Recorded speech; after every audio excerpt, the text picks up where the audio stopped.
আসসালামু আলাইকুম এভরিওয়ান, চলে আসলাম আপনাদের মাঝে নতুন আরেকটি ব্লগ ভিডিও নিয়ে। আশা করি আপনারা ভিডিওটি সম্পূর্ণ দেখবেন এবং পাশেই থাকবেন। সবাই মিলে আমরা যাচ্ছি অটো করে রাস্তার দুপাশে সুন্দর সুন্দর ভিউ দেখতে দেখতে। এই যে কত সুন্দর ড্রাগন বাগান আর হচ্ছে আনারসের বাগান, এগুলো দেখে আপনারা অবশ্যই বুঝতে পারছেন যে আমরা কোথায় যাচ্ছি। যারা টাঙ্গাইলের আছেন তারা অবশ্যই বুঝেই গেছেন ভিডিও দেখে আমরা কোথায় যাচ্ছি।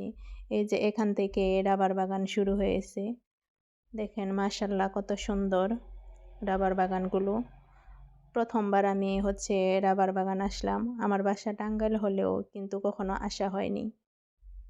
এই যে এখানে ঢোকার সময় হচ্ছে দেখলাম রাবার বাগানের যে কারখানা, যে এখানে রাবার প্রস্তুত করা হয়, অফিস,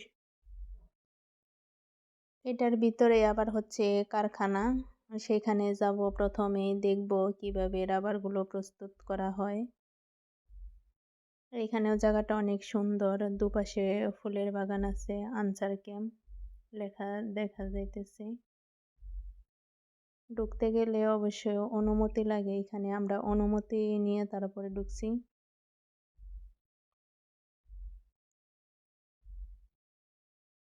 এই যে এখানে গেট দেখা যাচ্ছে, গেটের ভিতরে হয়তো কারখানা, দেখি গিয়ে দেখি।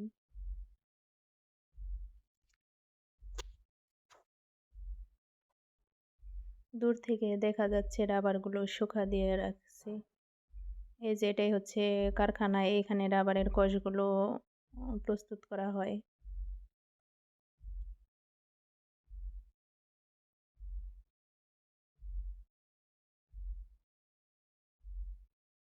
দেখেন কত সুন্দরভাবে শুকা দিয়ে রাখছে সারি সারি।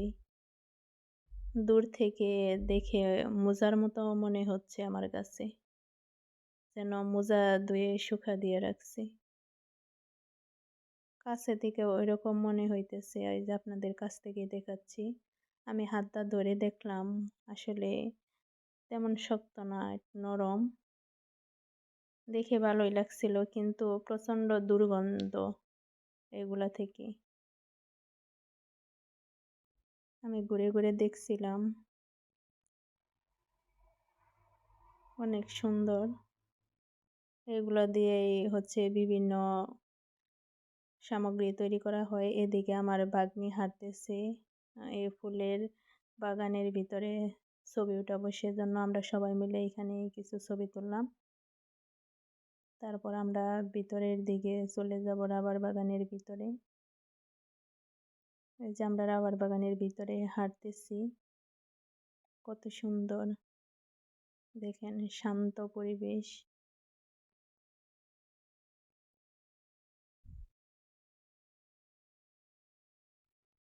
এই যে রাবার গাছগুলোর মধ্যে দাগ দিয়ে রাখছে কষ বের হওয়ার জন্য। আবার এই যে কষ যাতে নিচে না পড়ে সেজন্যই পাতা দিয়ে রাখছি। কিন্তু অনেকে ঘুরতে এসে পাতাগুলো ছিঁড়ে ফেলে, জানে না। এটা হচ্ছে রাবার গাছের ফল, প্রথমবার দেখলাম, অনেক সুন্দর। এগুলা থেকে হয়তো বা বীজ হয়। এখন আমরা সবাই হাঁটতে হাঁটতে চলে আসলাম গজারি বনের কাছাকাছি। এখন গজারির বনের পাশ দিয়ে হাঁটতেছি, দুই সাইডে গজারির বন, মাঝখান দিয়ে রাস্তা। গজারির বনের ভিতরে আবার এই যে চিকন চিকন পাতাওয়ালা গাছ দেখতে পাচ্ছেন, অনেকে হয়তো বা এগুলা চিনেন কি গাছ। এগুলা হচ্ছে বেত গাছ। এই বেত গাছে এগুলো দিয়ে বিভিন্ন বেতের সামগ্রী তৈরি করা হয়, জিনিসপত্র। দেখতে অনেক সুন্দর লাগছিল। আমি তো হাত দিয়ে ধরতেছিলাম যে কেমন পাতাগুলো ছিঁড়ে নাকি, কিন্তু পাতাগুলো অনেক শক্ত, ছিঁড়া যায় না। আমরা হাঁটতে হাঁটতে চলে আসলাম সেই বানর দেখতে। এইখানে খোলা মাঠ আছে, এই মাঠের এইখানে বানর থাকে। যে সবগুলো বানর একত্রে বসেছিল, আমি ছবি তুলে নিলাম। এই যে এক লোকের কাঁধে বানর উঠে গেছে, এগুলার খাবার না দিলে নামবে না, যখন খাবার দিবে তখনই কাঁধ থেকে নামবে। যে দেখেন কতগুলো বানর।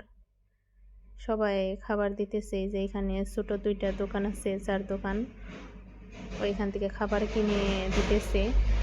হাতে লাঠি রাখতে হয়। হাতে যদি লাঠি না থাকে তাহলে বানরগুলা সবার কাঁধে উঠে যাবে খাবারের জন্য। আমি এই যে হাতে লাঠি নিয়ে ভিডিও করতেছিলাম বয়ে, বয়ে। ভালোভাবে ভিডিও করতে পারতেছিলাম না। যদি আবার পিছন দিক থেকে বানরগুলা কাঁধে উঠে যায়। এই যে আমার এক মামার কাঁধে উঠে গেছে। তারপর মামা বলতেছে অনেক ভারী, রাখা যাইতেছে না। তারপরে খাবার দেওয়ার পরে নেমেছি। অবশেষে দেখতে পেলাম ২ কপুতি বাগানের ভিতর দিয়ে হাঁটতেছিল। আর আমি এদিকে হচ্ছে বেতগাছ তুলে নিয়ে আসছিলাম ছাদে টবে লাগাবো বলে। বেতগাছ অনেক কাঁটা। এদিকে আবার আমার ভাগ্নি হাত খাইতেছে, ক্ষুধা লাগছে। আমাকে দেখে লজ্জা পাচ্ছে। আসলেই ক্ষুধার জন্য না, এটা ওর অভ্যাস হাত খাওয়া ছোটবেলা থেকেই। এদিকে আমি কয়েকটা ভিডিও শুট করে নিতেছিলাম। যদিও আমি প্রফেশনাল না, ভালোভাবে ভিডিও শুট করতে পারি না। আমার ছোট মামাতো ভাইকে দিয়ে আমি ভিডিও শুট করতেছিলাম। এই যে সে আমার মামাতো ভাই। আমার সাথে একটা সেলফি নিয়েছিল। আজকের এই ভিডিওটি এই পর্যন্তই। সবাই ভালো থাকবেন। আল্লাহ হাফেজ।